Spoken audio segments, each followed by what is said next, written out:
Hello students, welcome to my channel. चलिए school की ओर। आज जयशंकर प्रसाद जी की रचना आत्मकथा को समझेंगे। ये कक्षा 10 की पाठ्य पुस्तक क्षितिज भाग 2 में है। जयशंकर प्रसाद जी छायावादी युग के महान कवि थे। छायावादी युग की विशेषता होती है कि इनकी कविताओं में अतिशय काल्पनिकता होती है। सौंदर्य का भी वर्णन करेंगे तो बहुत सूक्ष्म चित्रण करते हैं। पंक्तियों के अर्थ एक से अधिक होते हैं और गहरे अर्थ होते हैं। एक हंस पत्रिका थी, उस पत्रिका में आत्मकथा विशेषांक निकलना तय हुआ था।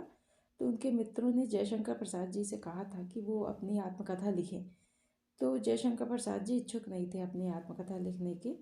उनके मित्रों ने काफ़ी जोर दिया तो ये यादों में खो से गए अपनी जीवन यात्रा की दुनिया में। और उसी लिखो ना लिखो की उधेड़बुन में इन्होंने आत्मकथा लिख दिया। आत्मकथा कहते हैं कवि आत्मकथा के एक अंश को, एक पाठ को। चलिए वे समझ लेते हैं कविता को। मधुप गुनगुनाकर कह जाता कौन कहानी यह अपनी, मुरझाकर गिर रही पत्तियां देखो कितनी आज घनी। मधुप कहते हैं भौरा। भौरा जानते हो ना, एक काला सा मोटा सा छोटा सा होता है जिससे जो कि इस फूल से उस फूल की तरफ, उस फूल से उस फूल पे मंडराता रहता है।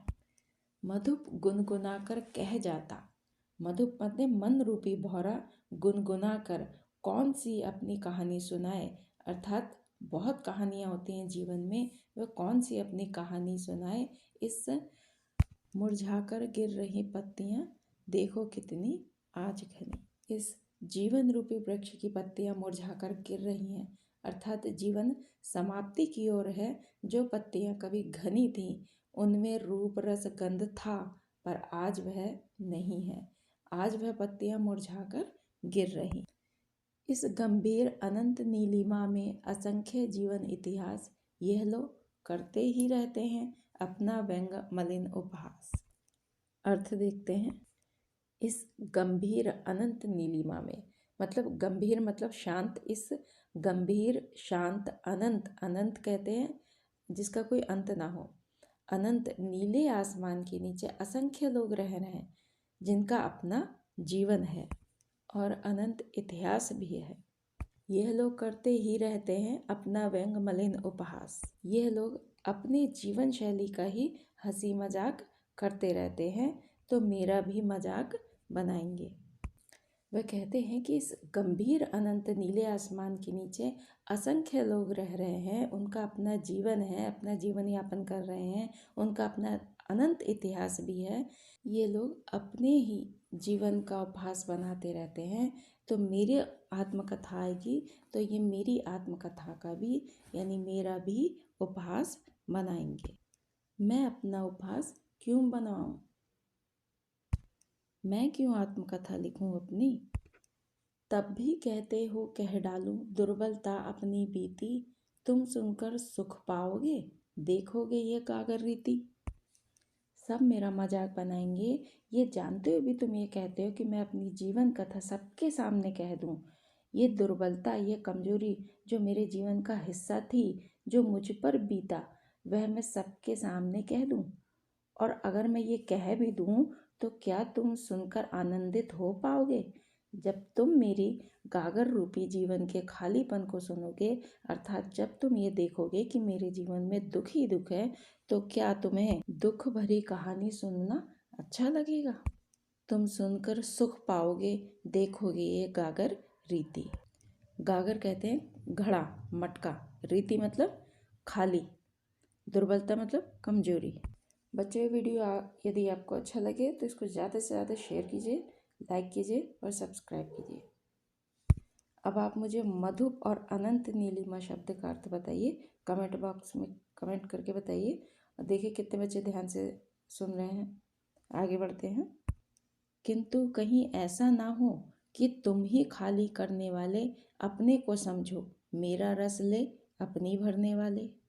जयशंकर जी कहते हैं कि मेरे बीते जीवन की बातों को जानने वाले, कहीं ऐसा ना हो कि तुम ही अपने को मेरे दुख का कारण समझो। अर्थात ये जो दुख प्राप्त होता है वह हमारे ही आसपास के लोगों द्वारा प्राप्त होता है। हमारे ही आसपास के होते हैं जो हमें दुख पहुंचाते हैं। यह विडंबना अरे सरलते तेरी हंसी उड़ाऊं मैं, भूले अपनी या प्रवंचना औरों की दिखलाऊं मैं। अब कवि क्या कह रहे हैं, सुनो, ध्यान से सुनो। यदि मैं अपनी आत्मकथा लिखता हूँ तो बड़ी विडंबना होगी। विडंबना कहते हैं ऊहापोह की स्थिति, अर्थात करूँ या ना करूँ की स्थिति को। अरी, अरी मतलब अरे, अरे सरलते मैं उस आत्मकथा में क्या दिखलाऊं, अपने जीवन की भूले या जो धोखे मुझे, प्रवंचना, प्रवंचना कहते हैं धोखे, जो धोखे मुझे औरों से मिले हैं उनको दिखलाऊं। मेरे साथ साथ दूसरों की भी बातें सार्वजनिक होंगी। उन बातों को मैं आत्मकथा में नहीं लिखना चाहता। मैं दूसरों की भी बातों को सार्वजनिक नहीं करना चाहता। मैं अपनी आत्मकथा को सार्वजनिक नहीं करना चाहता। आगे कह रहे हैं, उज्जवल गाथा कैसे गाऊं मधुर चांदनी रातों की, अरे खिलखिलाकर हंसते होने वाली उन बातों की। आगे कह रहे हैं जयशंकर प्रसाद जी कि मेरा जीवन दुखों से भरा था। ऐसा भी नहीं है कि मेरा जीवन दुखों से भरा था, उसमें कुछ क्षण सुख के भी थे। उज्जवल गाथा, उज्जवल गाथा मतलब सुख के पल। मैं उन सुखों के पल की कहानी को कैसे सुनाऊं जिनकी बातें मधुर, मधुर मतलब मन मोहने वाली, जिनकी बातें मधुर रातों में होती थी। उन सुखद पलों में हम खिलखिलाकर हंसकर बातें करते, मधुर चांदनी रातों में हम खिलखिलाकर हंसकर बातें करते थे। वो सुख के पल, वो सुख के पल भी थे मेरे जीवन में। मिला कहाँ वह सुख जिनका मैं स्वप्न देख कर जाग गया, आलिंगन में आते आते मुस्कुराकर जो भाग गया। आगे जयशंकर प्रसाद जी कह रहे हैं, जो मेरे भाग्य में था वह सुख मुझे मिला कहाँ। वह सुख क्षण भर के सपने जैसा था। वह क्षण भर के सुख का सपना देखकर मैं जाग गया। वह सुख मेरे आलिंगन, मेरी बाहों में आते आते मुस्कुराकर भाग गया। आलिंगन में आते आते मुस्कुराकर जो भाग, अर्थात मेरे जीवन में सुख के क्षण बहुत कम है, ऐसा जयशंकर प्रसाद जी का कहना है। बच्चों ये इम्पोर्टेंट चैप्टर है, इसकी कहीं से भी कोई सी भी लाइन अधिकतर एग्जाम में आती है तो उसको बहुत ध्यान से सुने। जिसके अरुण कपोलों की मतवाली सुंदर छाया में, अनुरागनी उषा लेती थी निज सुहाग मधुमाया में।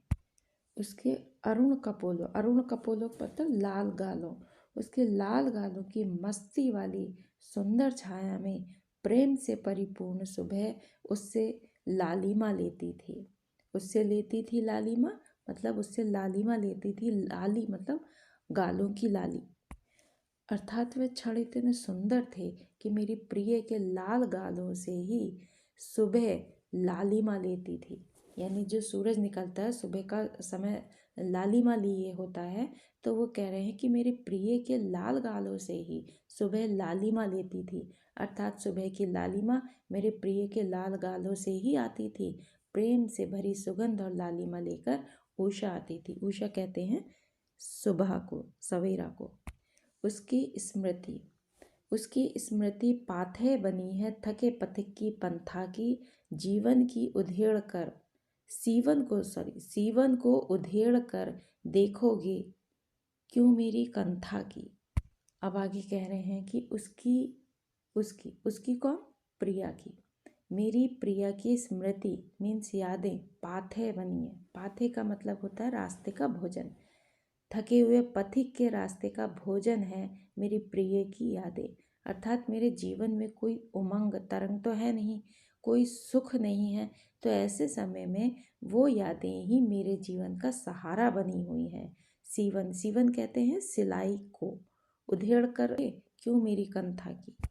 गुदड़ी को जो सिली हुई है उसे क्यों उधेड़ना चाहते, उसमें दुख ही दुख भरा हुआ है। छोटे से जीवन की कैसे बड़ी कथाएं आज कहूँ, क्या ये अच्छा नहीं कि औरों की सुनता मैं मौन रहूँ। अब देखो बच्चों, छायावादी कवि हैं, इनके अर्थ गहरे तो होंगे ही, पर डरने की आवश्यकता नहीं है। व्याख्या ध्यान से सुनो। छोटे से जीवन की मैं बड़ी कथाएं कैसे कह दूँ, यानी मेरा जीवन बहुत छोटा है, उसमें कोई कहानी नहीं है। मेरी प्रिय की यादें मेरे लिए एनर्जी हैं। उस एनर्जी यानी ऊर्जा, उस ऊर्जा के सहारे ही मैं जीवन बिता रहा हूँ। मेरे अंतर मन की गुदड़ी को जो सिली हुई है उसे क्यों उधेड़ना चाहते हो? उसे उसमें दुख ही दुख भरा हुआ है। जैसे गुदड़ी में रजाई में गुदड़ी में कुछ भी भर देते हैं, उसमें रुई भरते हैं और उसके और भी कुछ आलतू फालतू सा भी भर देते हैं। तो कह रहे हैं कि मेरे सीवन को उधेड़ कर देखोगे मैं तो उसमें कुछ नहीं मिलेगा, उसमें ऐसा कुछ नहीं है जो तुम्हारे सुनने लायक हो। तुम उसे सुनकर क्या करोगे? उसे सुनने में कोई मज़ा नहीं आएगा, उसमें कोई रस नहीं है। क्या ये अच्छा नहीं होगा कि मैं दूसरों की आत्मकथा सुनूं और मैं मौन रहूं, शांत रहूं, मैं कुछ ना कहूं, मैं शांत रहूं। सुनकर क्या तुम भला करोगे मेरी भोली आत्मकथा? अभी समय भी नहीं, थकी सोई है मेरी मौन व्यथा। आगे प्रसाद जी कह रहे हैं, सुनकर तुम मेरी भोली आत्मकथा को क्या कर लोगे?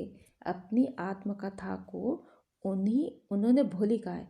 अब भोली जिसमें कोई चालाकी नहीं हो, कोई रस नहीं है, भोली भाली सीधी सादी आत्मकथा है मेरी। अभी समय भी नहीं है, मेरी पीड़ा दुख, पीड़ा मतलब दुख, मेरी पीड़ा मेरा दुख सो गया है, उसे मत कुरे दो। मेरे मन की व्यथा अभी शांत है, वह आत्मकथा लिखने लायक नहीं है, इसलिए मुझसे अभी आत्मकथा नहीं लिखी जाएगी। मेरे शांत मन में उथल पुथल मत करो। ये प्रसाद जी की महानता ही है। देखिए कि इतने बड़े कवि होते हुए भी वे अपने को कुछ नहीं मान रहे हैं। सुनकर क्या तुम भला करोगे मेरी भोली आत्मकथा? मेरी भोली आत्मकथा को सुनकर तुम क्या करोगे? अभी समय भी नहीं है, अभी मेरे पास समय भी नहीं है। मौन व्यथा मेरी मौन व्यथा भी थकी हुई है, सोई हुई है, निस्तेज है, शांत है। मैं अभी आत्मकथा लिखने लायक नहीं हूँ। तो ये थी जयशंकर प्रसाद जी की आत्मकथा है। बच्चों, अपडेट जानने के लिए चैनल को सब्सक्राइब कीजिए, ये बिल्कुल फ्री है। वीडियो को अंत तक देखने के लिए आपका धन्यवाद।